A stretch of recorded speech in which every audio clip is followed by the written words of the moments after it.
So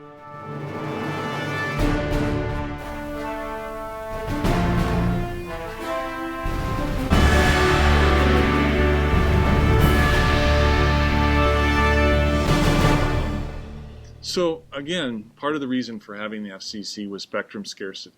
And you have the electromagnetic spectrum from ultraviolet to infrared. Somewhere in between there is a little slice that works for radio, electromagnetic spectrum.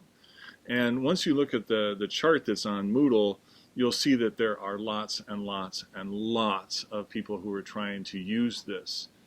Just as examples, intersatellite radio astronomy, radio location, land mobile, maritime mobile, meteorological aids, space operations, space research. You know, if you've got a garage door opener, you are somewhere on this spectrum. If you've got a key fob that unlocks your car doors, you're using the spectrum.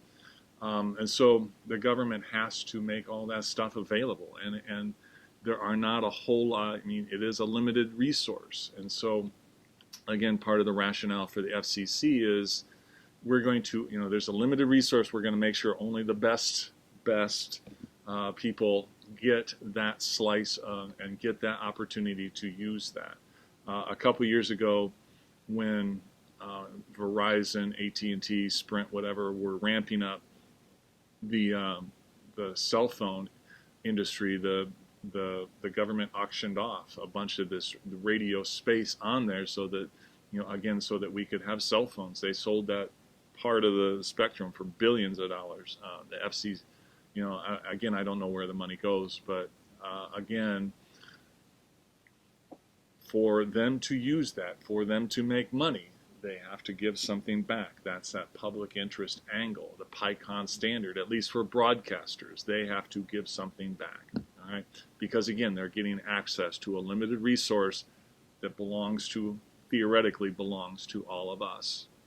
All right, so like I said, I'm going to, you know, in this chapter, I'm going to focus on the FCC. There's some other stuff in there. There's some other issues in there. Mostly I'm going to focus on the FCC and what the FCC does. So the FCC is an administrative body. It's appointed, the commissioners are appointed by the president.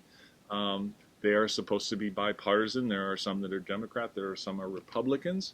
And they make the rules for all the broadcast technologies that we use. Telephone, satellite, cable, radio, television. Their authority is limited. There is somewhere in there that they are not allowed to censor, but obviously we know that they do. They don't, like, they won't go to a radio station and you have to go, you know, there's too many country music stations, you play rock and roll. They don't make those sort of decisions as far as content.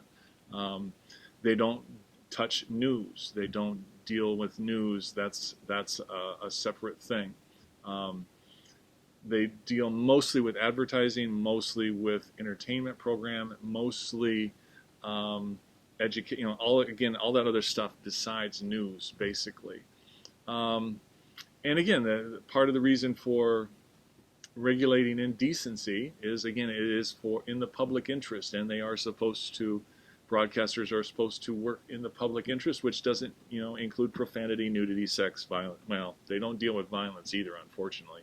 One of the articles online on Moodle, in that little magazine-y kind of thing, it does talk about why not regulate violence. Violence, it has more an effect on people than the sex and nudity does. Why not regulate violence? Because we're America and violence is good. Violence is what makes us Americans. Okay, so that's, again, and we talked a little bit about how they make rules, so that's okay. I should say, as far as like how they deal with people who break the law or break the rules, one of the things that Heisted used to talk about is the raised eyebrow. They will, you know, they'll look at you, really? They will look at you askance. And they will say, are you sure you want to do that? That's that raised eyebrow thing. And again, that's kind of like in the video on Moodle of the crazy ex-girlfriend thing is, All stations have a standards and practices office where they approve scripts. And so that's where you get, like, really, you're going to say penis on TV? No, I don't think so. Whatever. They have rules on that stuff. Other things, they can give letters of reprimand. They can fine people.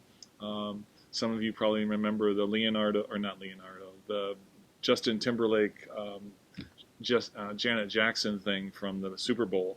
CBS got hit with Fox got hit with fines for that.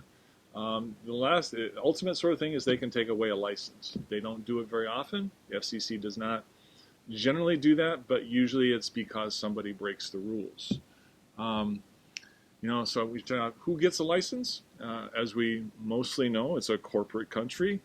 There are very few mom and pop radio stations anymore. There are very few mom and pop television stations. They are now mostly corporate owned, which means they own lots of them. They own lots of stations.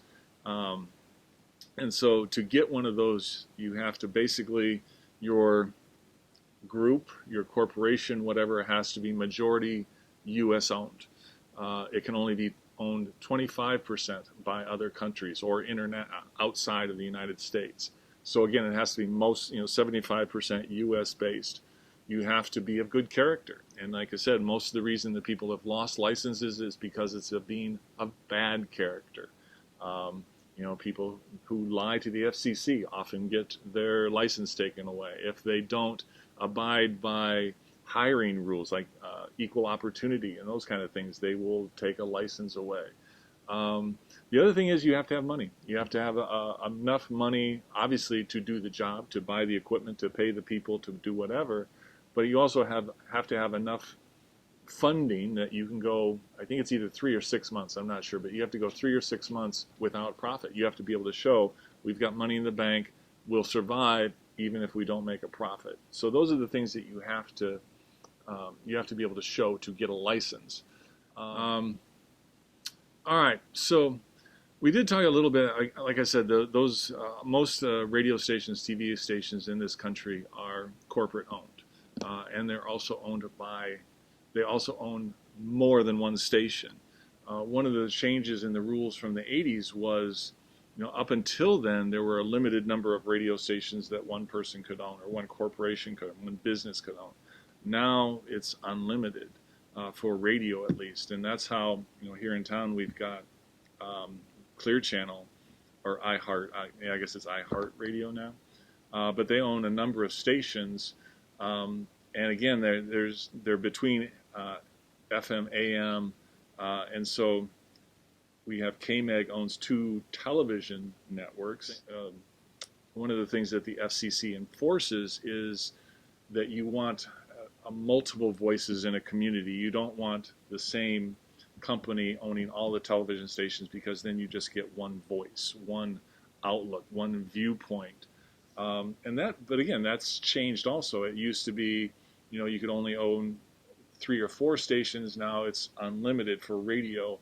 And for television, the rule for television is that no one owner can own or reach more than 39% of the population, which just means that, if you have television stations across the country, let's say you've got one in New York, one in LA, one in Chicago, one in Houston, one in Denver, again, if you own 10 stations in the 10 biggest cities, you're probably reaching a large percentage of the population of the country, and it can't go above 39%. All right. There are like I said, there are a limited number of stations in one market that you can own. You can own multiple radio stations and a TV station and sometimes a cable company within one market. The one thing that they haven't allowed people to do yet is own a newspaper in that market. That's probably coming. Again, this is that idea of unregulation or deregulation, of getting the rules off of the broadcasters' back, letting them decide, letting the market decide what should happen. Again, most of this goes back to the 80s. Another thing that went away in the 80s, it's covered slightly in your book, is the Fairness Doctrine. I'm not going to spend a lot of time talking about it, but that was an attempt early on to regulate, for the FCC to regulate content and in some ways news content, that they were telling broadcasters, you have to cover stories from a variety of viewpoints. Again, with Reagan, under Reagan, they got rid of the fairness doctrine, which then somewhat leads to Fox News, in that Fox, there have been discussions in the past few years about bringing back the fairness doctrine. Fox throws a fit every time, because if that fairness doctrine was in play, Fox, MSNBC, a lot of talk radio stations would have to do multiple viewpoints, and they don't want to do that. They want to be one message. So the other thing is that, when we're talking about, like these large corporations that own hundreds of stations, the reason that they do protect cities, markets, or whatever, and say, you can't own them all, is that they do want that diversity of viewpoints. There was a time when the FCC did give preference to minority ownership or minority allocation of licenses, and that didn't last very long. It didn't go over well.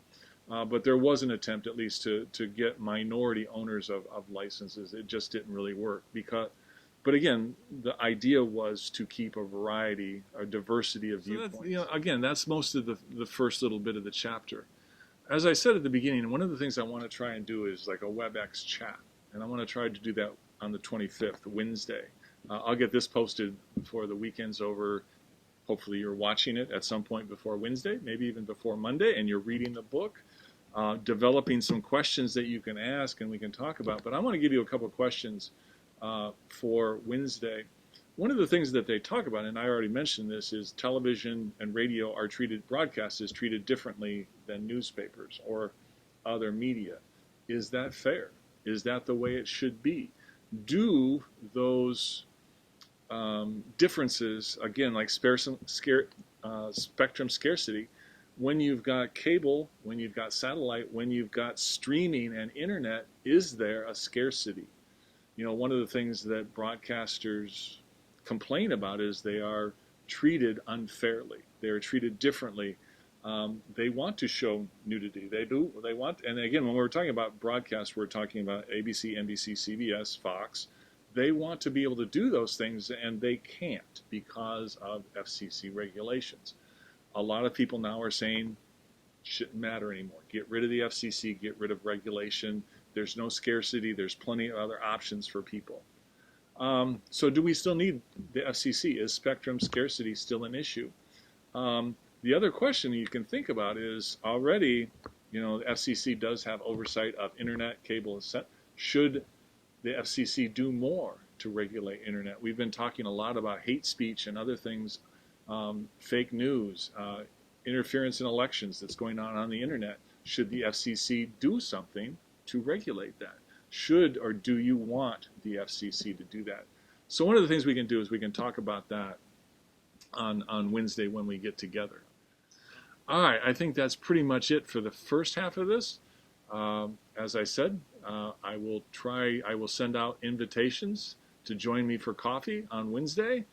And for right now, everybody stay safe, stay happy. Maybe I should say wake up at this point. Yeah. Hey, wake up. So, all right. See ya.